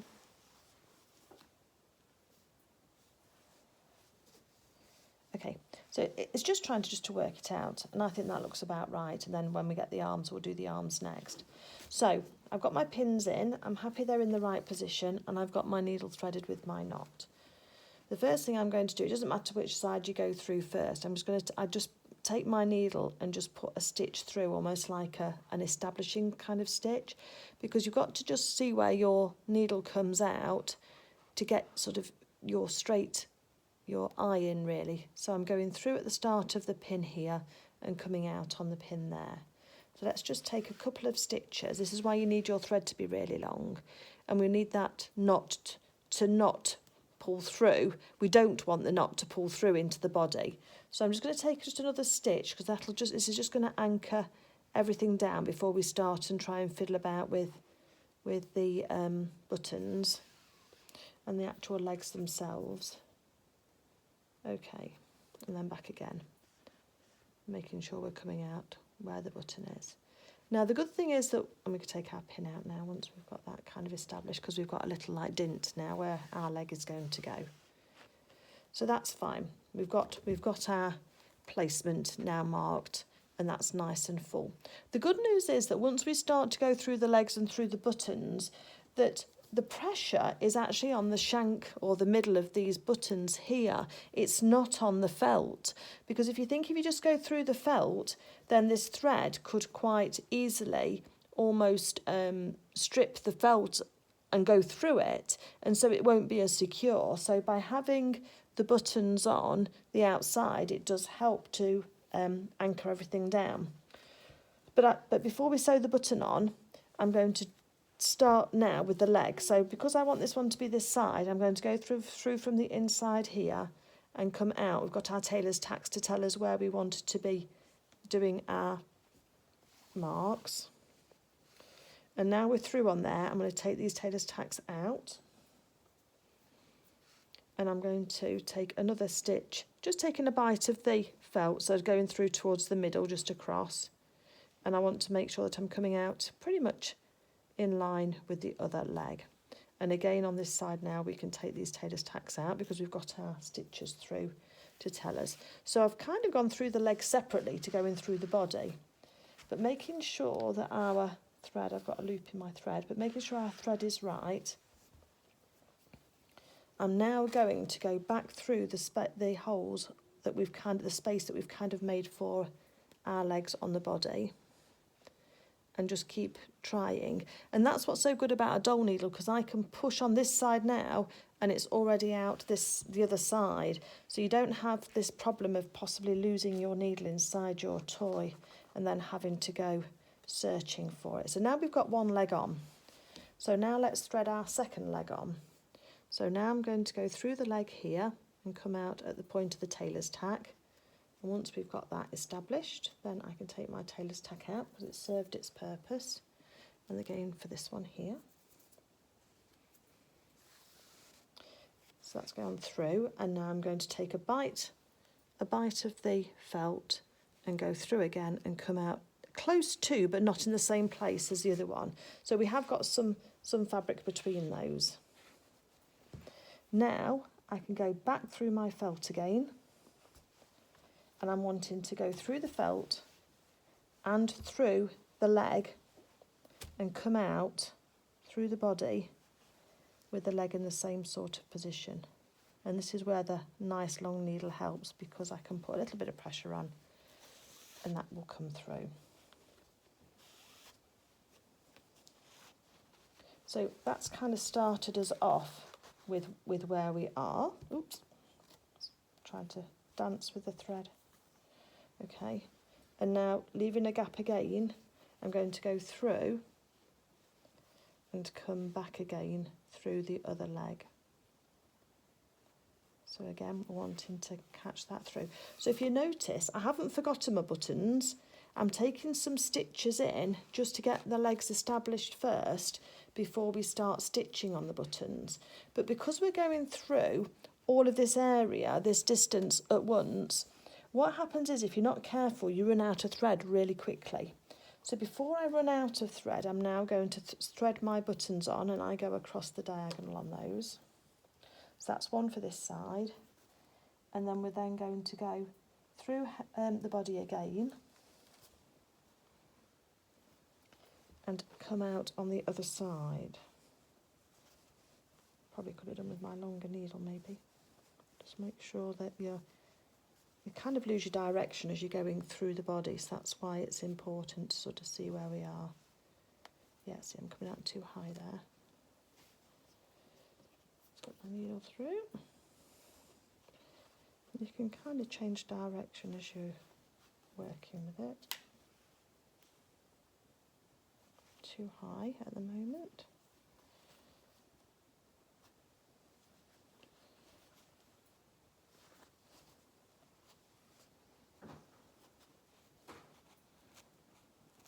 There we go. Oh, pulling fluff off the felt. So that's my first needle on. Oh, I've got a bit of tissue paper caught up in it and my finger. So wanting to pull so we've not got any loops. And now I'm going to thread my second button on and make sure we've got that. So there are longer needles. I used the shorter needle, which was 3.5 inch. Maybe the 5-inch one would be better. So before we go any further, I'm just going to make sure that my thread is, nobody says we can't change our mind. Just cut through the thread, put my needle to one side. Maybe we even use the longer one. We just need to make sure that it'll go through the holes on the buttons. Yeah, it will do. Okay. Because I was having trouble with that other one, wasn't I, to get it through. So now we're going to go through again, taking a bite of the felt, and we're wanting to go through one of the 2 holes that we've already gone through.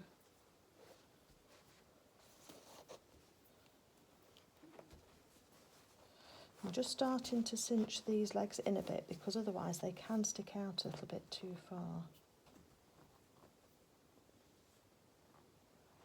So again, let's go through again, and you're just going to keep going through backwards and forwards until you have to just keep placing that needle through because you want that button to be on that same edge, and be careful not to stab yourself with your long needle.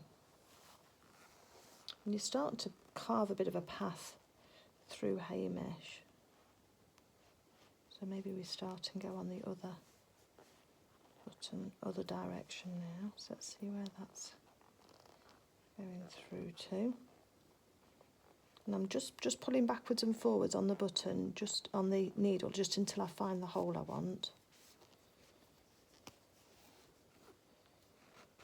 Give that a bit of a pull in. Just show you, because I'm putting the dull needle through and it's taken a few goes to get in the right place. As you can see, it's coming out here now. So I just wanted to show you this because sometimes you only see a finished result and you don't actually see that it takes quite a lot of effort. And then when you're at home trying to do it and you're putting in a lot of effort, I want you to know that that's exactly what's happening, because what I'm doing is I'm pushing on the needle this side through the thing. I'm still on the same orientation. Oh look, I've got it through now. But trying to get it through and almost working blind, you keep hitting the back of the button, but you've got to keep working until you actually get your needle to come through. Then you've got to keep your thread straight because you've got such a long loop as well, and we don't want any little loops on the edge there, do we, at all? We want that just to stay straight. And of course the thread keeps getting caught up on things. So all I'm trying to say is just persevere, because it does just take a few goes. So I'm standing him on his head and I've got just going through the buttons. I'm finding that's the easiest way. And then you just got to keep going backwards and forwards, sliding your needle backwards and forwards until you come out of the hole that you're working on. And I have cinched these in a little bit as well, so I am, you know, kind of pulling him in a little bit so that he's got a nice shape. Now when he does sit down, his legs are splaying out quite a lot, so it's going to be a good job that he's got his kilt on to help with that. I think if I made him again, I might make the legs a little bit shorter. But we'll see how he looks once his arms are on, because his arms might be long too. But I didn't add any extra onto the bottom of the legs. So the legs, apart from the 1/4 inch going all the way round, and on here are exactly the length that they're supposed to be. So that's obviously just the design of them. But as I was saying before, now that we've got the threads through the buttons, there's no pressure on the actual felt going through the body of the character, because the buttons are the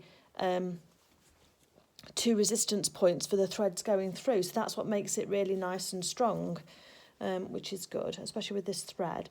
So I'm going to go through now on this side, but I'm going to come out on one of the other holes in the buttons over here and start the other orientation now, so that we get that cross in the middle of those buttons. But as you see, I'm just holding them and just sliding and I can feel the back of the button, but I'm obviously just not in the quite, oh there we go, I wasn't quite in the right place for the hole to come out, but I am now. Now I've got my seam gauge caught up. Maybe having a clear working space is a good idea when you're doing this.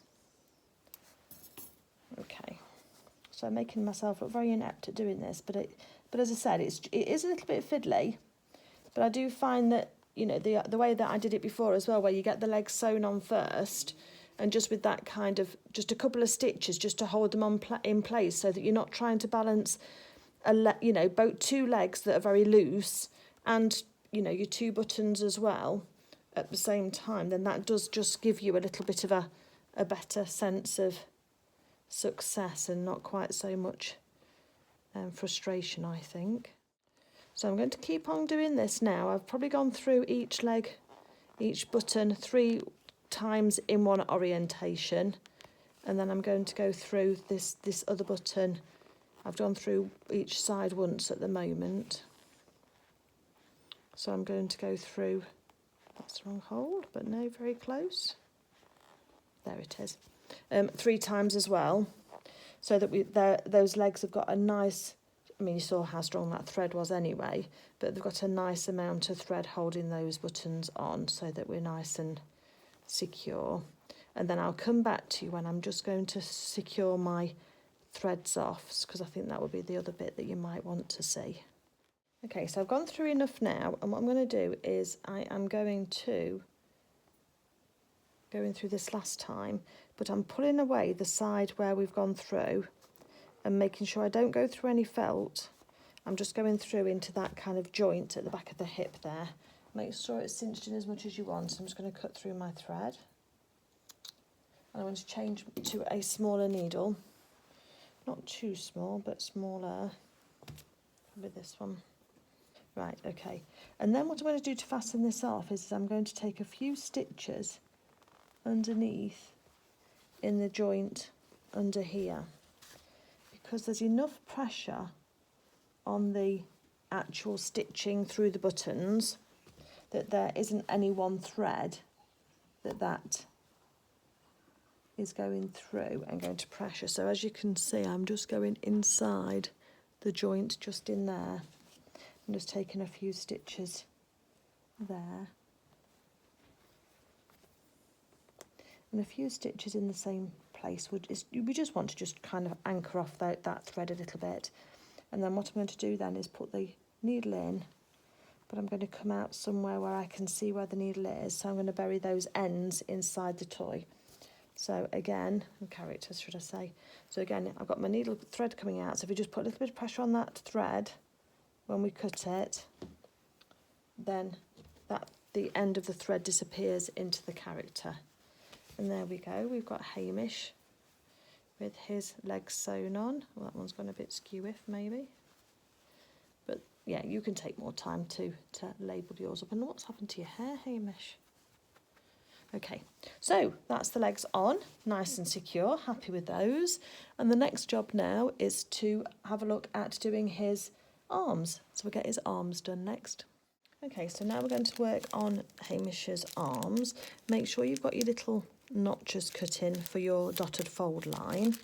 And we're just going to separate off the pattern from this. Make sure you've got them sitting upright on your work surface like this. Put your pattern pieces away. Now these pieces here for the upper arms are actually identical, so they're not mirrored. But when you get to working on your other side, you've got your thumbed piece. So you need to remember to have your thumb up, because we want to put those, when we put those down, so I've got right sides up on both of them. You'll see what's going to happen in a second, because we're back to our mirrored copies. You know how much I like my mirrored copies.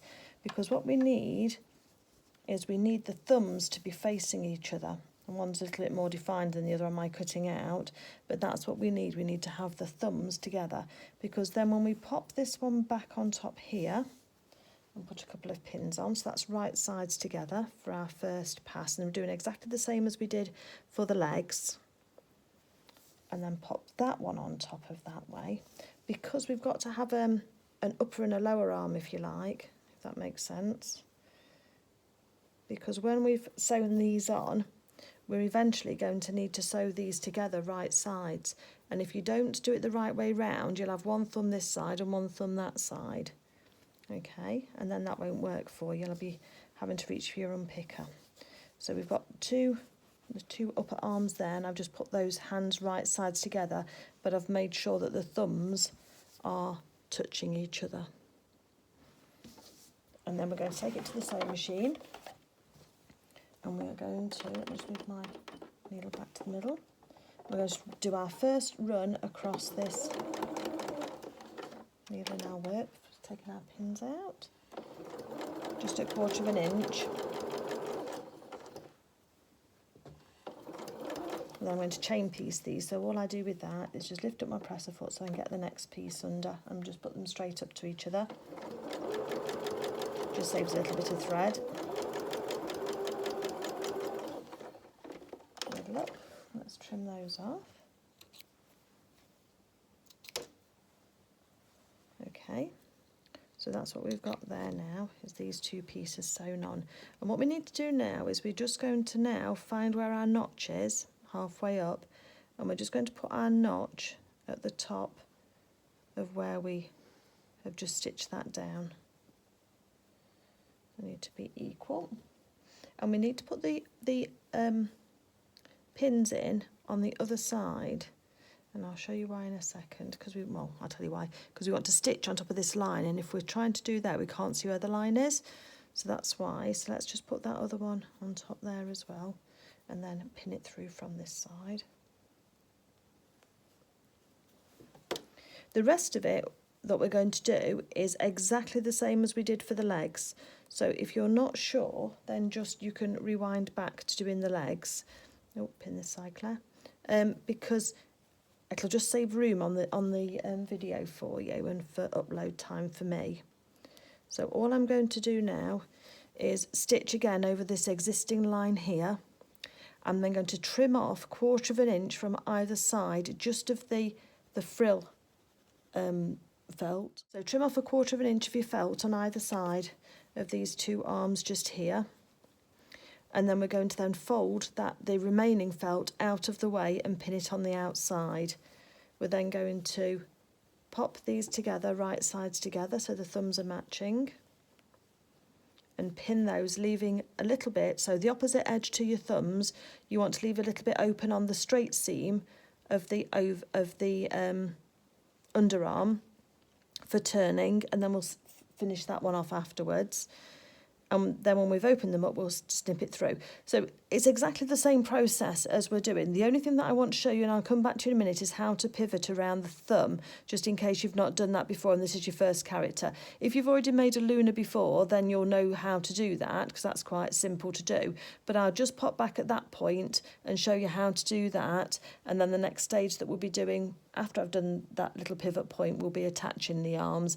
But again, that's in the same way as we've attached the legs. So there's a lot of repeating on this design, but once you've actually understood how the little frill works on the legs, I'll show you this bit here, and how you construct this and make these parts, it's exactly the same as with the arms. Okay, so let me just get on and do this arm, and I'll come back to you. And to do this then, when I'm sewing this as before, I'm going to move my needle across to the left so that I can stitch. I'm going to start at one of my pins, and I'm going to reverse stitch just to settle that in. Needle in my work for pivoting. Get that first pin out. And the other thing that I'm finding helpful is if I really press down to kind of flatten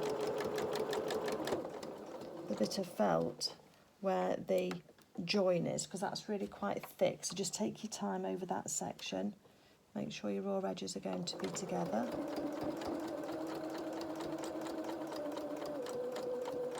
And keep your 1/4 inch all the way round. And I'm starting to twist the arm round, if you can see. So I'm just starting to twist round.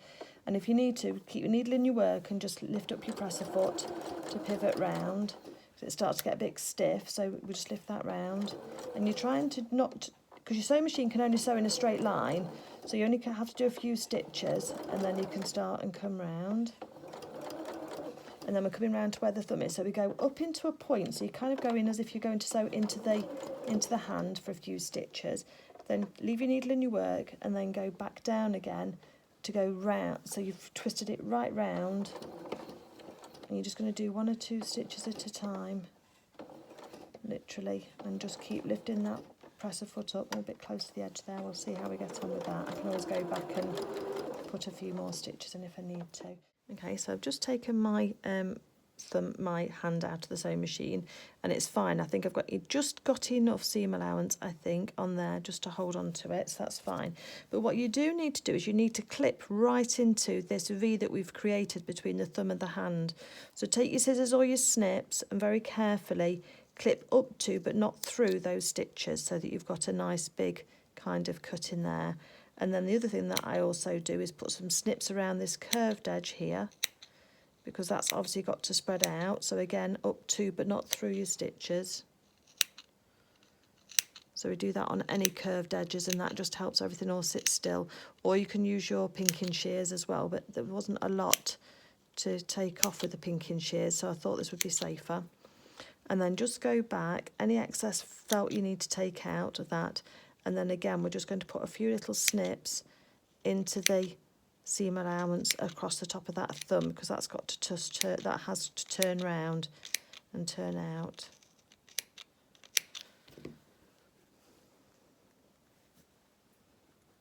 Okay, and then all we're going to do now is turn this through, and if you remember last time, it's a little bit tricky, but it is possible. So pull the 2 sides apart where you've got that felt overlap, and then just start pushing it in, and you'll start to be able to push that through. And that's the best way I've found of actually being able to turn it out round. Then just reach in and reach for your fabric, your felt. Let's just push it through a bit more first, perhaps.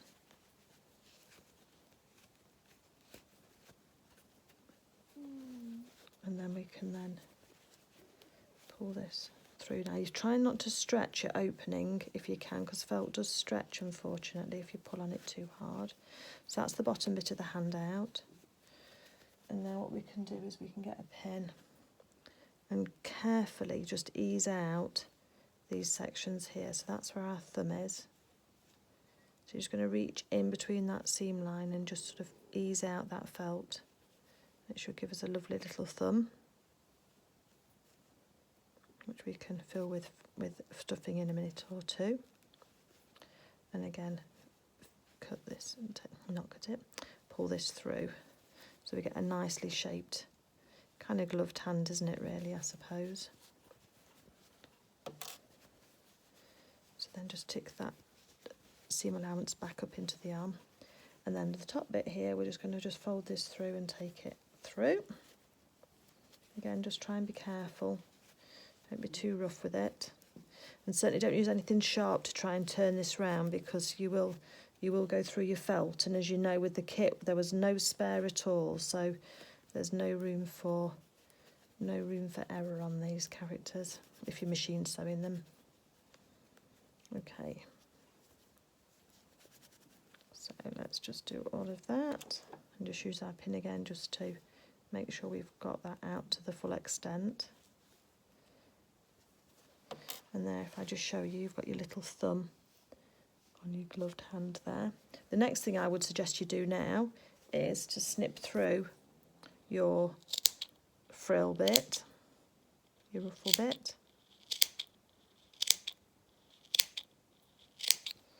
Okay.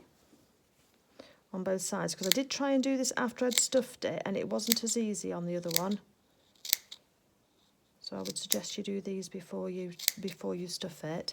So just cut through the loops like that, and then we then at an angle, trying to get little like shaggy bits on the bottom here. We just cut through those at different angles, and that will give us the shaggy appearance on the bottom of his arms and his arm fluff. Okay, so I'm going to stuff this arm now, and then I'm going to ladder stitch it shut, exactly as I did on the back of the leg. So rewind back to the video on that if you need to. And then I'm going to attach the arms exactly the same way as I attached the legs, with my doll needle, and attaching through first, then going through attaching each arm, and then finally adding the buttons, and then moving the arm to one side and just fastening the stitches off in the underarm. And then the last bit we've got to do is just make his tail. Okay, so we've got Hamish now, and his arms are sewn on, and his legs just in exactly the same way, with making sure that we've got his thumbs up, pointing upwards, because that's the correct way. And now we're going to look at working on his tail. So I've taken the pattern piece off the tail, and I didn't add any extra seam allowance to the tail, and it does say to slip stitch it closed. Now you can do that. The other thing that I want to try doing is a zigzag stitch on here as well, because I have done that before with bags, and there is a way of doing a zigzag stitch that kind of joins it together. So we're going to try that today. But if you don't like the effect, then obviously you can slip stitch. So I'm going to put my stitch onto my number 8, which is my zigzag, and it's on quite wide. It's on a 5, so I'm going to take that down to a 4, because I don't want it to be too big a stitch, but we need it to actually bridge the gap, and you'll see what I mean when we get to it. And then I'm going to take my stitch length down to 1.5, so just slightly less. So those are the settings for mine. So I'm on a zigzag, and I'm on a 4 width and a 1.5 length. And I'm going to zig in the fabric, but then zag off it. And I'm just going to let my tension down slightly. So I've gone from a 4.5 to a 3 on my tension as well. All will make sense. So let's just start this off. I'm starting off at the top of the... Okay, so I'm going to take my stitch length back up to 2, because 3 is too thin. Okay, needling my work, so I want to take that pin out. And I'm just zigging in the fabric, but off. And I can hear my tension, my bobbin not liking the looser tension. Take this down to the bottom. And I can just finish that stitch there, just with some stitches together. Right, because what you can do then is you can pull this apart. And if you pull it apart, your zig and your zag, your stitches across. So you've got the zigzag stitch there. And then if you kind of pull the two sides apart, the stitches will actually almost lie flat and just do a crossover. I'm not unpicking, I'm just using my quick unpick just to, maybe I ought to have loosened that tension off more. Because when it lies flat, it works quite well as like an overcast stitch. But I think my tension's gone tight again on it, which is really annoying because it was working. As you can see just there, look. So you've got a little ridge, but nice little stitches going down there. So what I'm going to do is I'm going to leave that as it is, because what we have to do is put that as the underneath anyway. So it's kind of worked. And if my thread tension had been all right, it would have done. I'm going to slip stitch that bit closed because that's going to go down into the tail. And then the idea is just to press it down like that. And then we get the piece of fur, which is our tail piece. And then with the pile of the fur going down,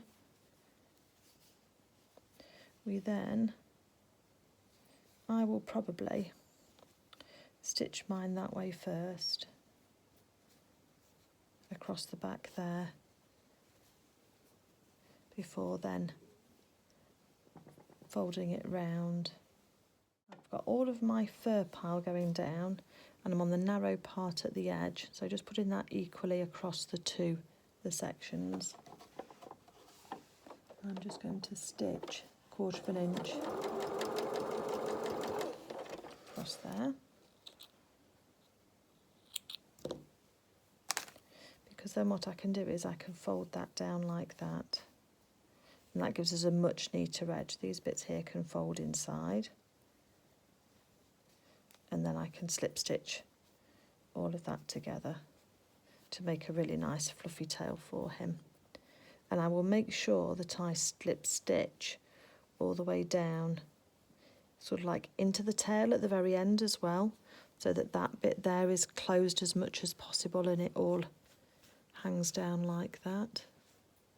So let me get on and just slip stitch that shut, and then we'll talk about attaching it to the body. Okay, so here we have Hamish, and he's kind of all finished. And here we have his tail. So after I'd sewn it, I did tuck in the end at the bottom there, so we didn't see any of the white mesh that's on the back of the tail, you know, this white bit just here. Because there's a bit of an edge there that just sort of kind of gives a bit of a white see-through bit. So I've just tried to cover that as much as I can do, and then I just used the end of my needle and just kind of combed that pile back down again. And I've got it all over the place, but that does just then make it into a nice little tufty tail for him. So now what we're going to do is we are going to, I'm just going to neaten that edge up, we're going to sew his tail on. So his tail just sits on the back here, and it has a button on it, but trying to sew a button on to a rounded surface like this is really difficult. So my suggestion would be that we actually sew the button on first, and then we'll do a few stitches to attach it onto the tail, onto the back of the body, sorry. So I've got some more, I've got the final little button out of the kit. The other two little small buttons went on his arms. And now, if I get my thread right, I'm just going to come through from the inside so that we bury the knot on the inside. So I'm just going to pull that through there. Just put a little stitch either side of here just to hold that nice and flat. And just took those to take off the ends of the thread. I should have done that before I put it inside. Okay, so now we've got that on, let's just do a couple of threads just to attach the stitch on, attach the button on. So again, I'm just doing that crossways, make sure it's nice and central. I'm just a little bit down from the very end of the button, from the end of the tail, sorry. We'll just do 3 through that way. I'll just do 3 through the other way, just to keep the same amount of thread on each crossing on each place that we've used a button. That's 2. 1 more.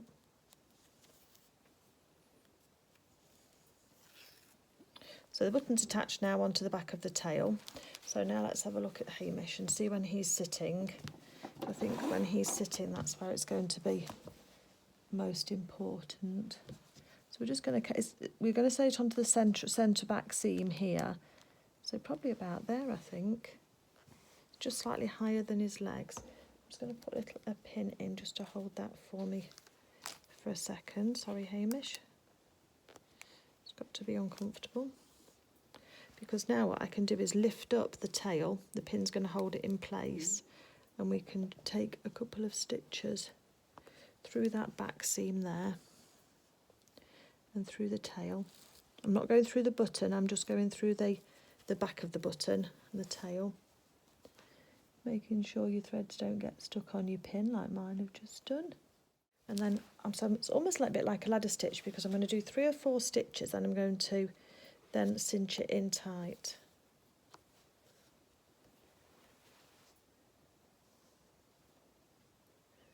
Just trying to go through the stitching on the back of the tail rather than through the outside of the tail as it's seeming to want to do. That's it. One more through there, I think.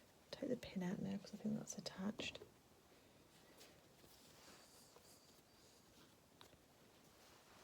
And then if I pull on tight on my thread, that should cinch that tail in now so that it's all nice and tight. Okay.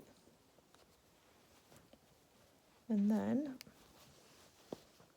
oops, got other threads everywhere.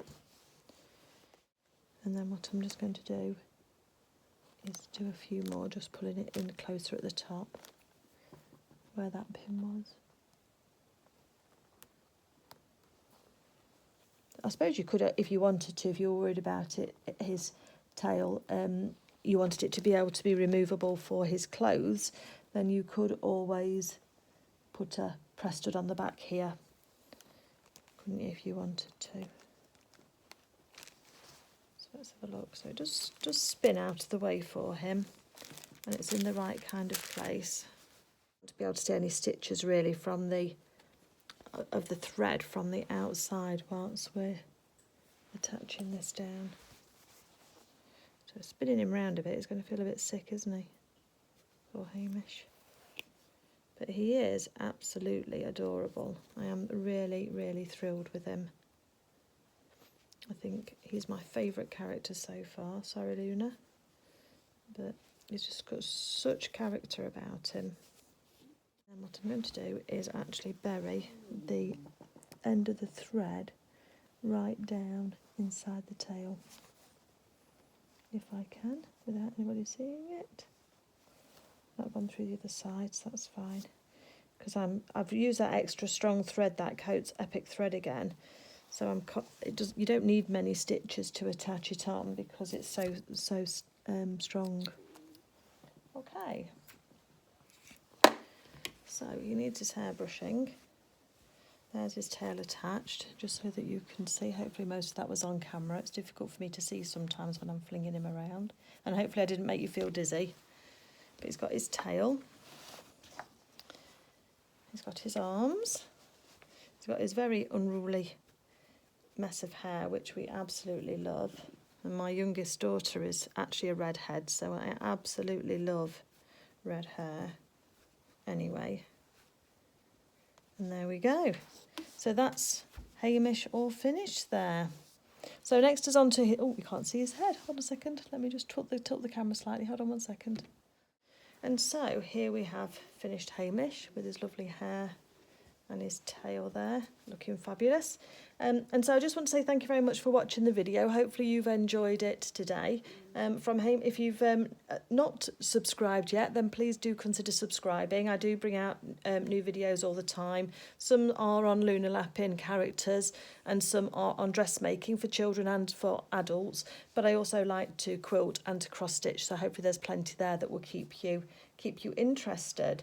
And yeah, it's lovely to know that you're there and watching. Leave me a comment if you like Hamish, or you've had a go at Hamish, or you think any of the tips will help you make your Hamish as well. So good night everybody. I'm off to bed now.